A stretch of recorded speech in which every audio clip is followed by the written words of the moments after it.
बिहार में जमीन से जुड़े मामले को लेकर अक्सर हम खबर बनाते रहे हैं और आप भी उस खबर को देखते रहे हैं। जमीन रजिस्ट्री को लेकर जो नए बदलाव किए जा रहे हैं उस पर भी हमने बात की है, लेकिन कई हमारे दर्शक हैं जिन्होंने पुश्तैनी जमीन बंटवारे को लेकर के सवाल किया था।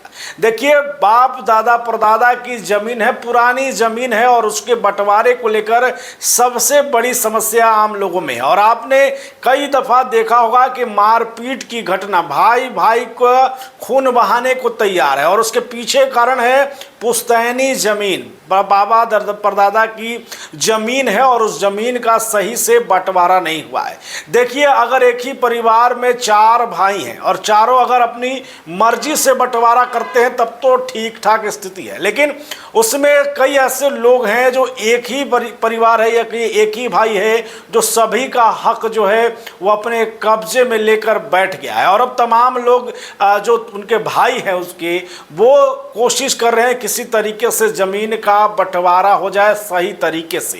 तो आज हम आपको बताने वाले हैं कि अगर ऐसी परिस्थिति आ जाए तो फिर आप क्या कर सकते हैं। ज़मीन बंटवारे को लेकर अगर पुश्तैनी ज़मीन है उसका बंटवारा करना है तो आप कहां अपील कर सकते हैं, पूरा प्रोसेस क्या है, सब कुछ बताएंगे। उससे पहले आप बुलेट न्यूज़ टीवी देख रहे हैं और मैं हूं आपके साथ Raj Pathak. Narayana mission school, Naga Bigha road, Aurangabad, Bihar. देखिए, जमीन बंटवारे को लेकर, पुश्तैनी जमीन बंटवारे को लेकर के जहां पर अगर एक भाई दूसरे भाई का हक खा रहा है, नहीं बता रहा है, ऐसे में फिर मामला विवाद में चला जाता है। और अब भारत के कानून और ख़ास करके बिहार सरकार के नियमों के तहत आप बिना किसी से झगड़ा किए भी अपना पूरा हक ले सकते हैं। वही आपको हम बताने वाले हैं। दरअसल अगर किसी ने आपके ज़मीन पर, पुश्तैनी ज़मीन पर कब्जा कर लिया है तो सबसे पहला कदम जो है आप DCLR कोर्ट में जो है यानी भूमि सुधार उपसमाहर्ता का सहारा ले सकते हैं। उसके लिए आप वहां पर अपने कागजात जो बिल्कुल तरीके से कहा जाए तो उसे ले करके आप वहां अपील कर सकते हैं। इसके लिए आपको बता दें कि अगर आपके कागजात बिल्कुल साफ हैं और केवल बंटवारे में आनाकानी हो रही है, भाई आपका हिस्सा आपको देने को तैयार नहीं है, तो आप एक वकील के माध्यम से DCLR साहब के कोर्ट में अपील कर सकते हैं। उसके बाद जो है DCLR कोर्ट दूसरे पक्ष यानी कि जो इसने आपके ज़मीन पर कब्जा किया है उसको जो है नोटिस भेजेगा और दोनों पक्षों को सामने बैठा करके कागजों के आधार पर सही फैसला देने की कोशिश करेगा। और यह प्रक्रिया सिविल कोर्ट से थोड़ा जल्दी होता है। तो ये एक बड़ा माध्यम जो है, आसान माध्यम जो है, बिना किसी झगड़ा के भी अगर कोई आपकी ज़मीन पर कब्जा कर बैठा है तो आप यहाँ से सहारा ले सकते हैं। और दूसरा, जो ज़मीन से जुड़े मामले में अक्सर लोग जाते हैं उसे टाइटल सूट कहा जाता है, यानी पार्टीशन सूट कहा जाता है। सिविल कोर्ट में ये मामला जाता है, इसे आखिरी मामला कहा जाता है। अगर परिस्थिति नहीं सुधर रही है, बात से नहीं लोग मान रहे हैं, तब इस स्थिति में जाया जाता है।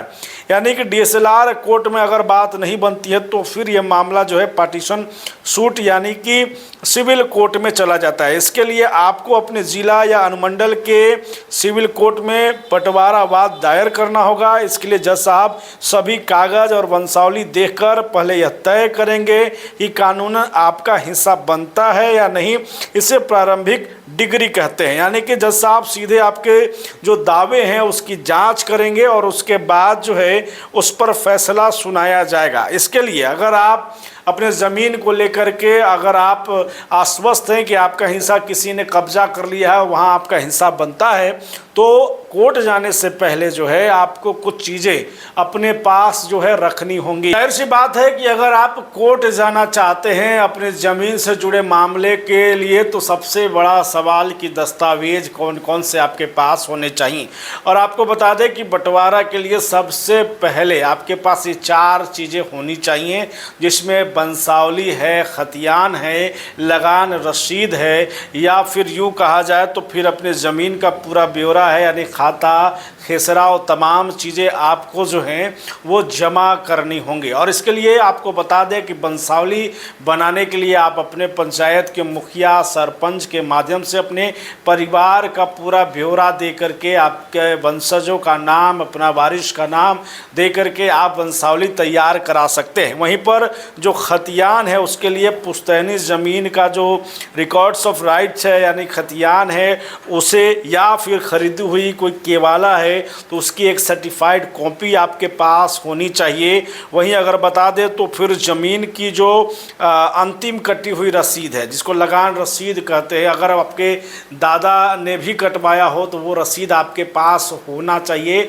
वहीं पर एक सादे कागज़ पर आपका जो है ज़मीन का पूरा ब्यौरा, जिस ज़मीन के लिए आप अपील कर रहे हैं, जिस ज़मीन पर विवाद है उस ज़मीन का आप पूरा ब्यौरा, थाना नंबर, खाता, खेसरा और चौहद्दी उसकी क्या है, ये पूरा आप जो है उसमें लिख करके कोर्ट में शामिल कर सकते हैं, जिससे आपका पक्ष जो है वो मजबूत हो सकता है। तो ज़मीन बंटवारे को लेकर के, खास करके पुश्तैनी ज़मीन बंटवारे को लेकर अक्सर लड़ाई झगड़े के मामले सामने आते रहे, और ऐसे में अब बिहार सरकार हो या भारत सरकार हो, इस माध्यमों से जो नियम निकाले जा रहे हैं उससे साफ है कि बिना लड़ाई झगड़े के, बिना किसी जो है विवाद के आप आसानी से अपने ज़मीन पर जो है वो निर्णय ले सकते हैं और आप उस ज़मीन पर हक पा सकते हैं। देखिए, बिहार सरकार के द्वारा भी लगातार, चाहे वो ज़मीन रजिस्ट्री को लेकर हो या फिर ज़मीन विवाद को सुलझाने को लेकर, DSLR कोर्ट तक को निर्देश दिया गया है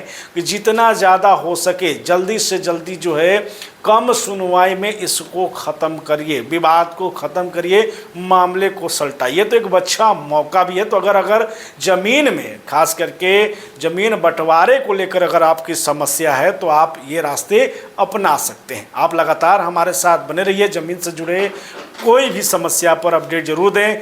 बने रहें, देखते रहें बुलेट न्यूज़ TV।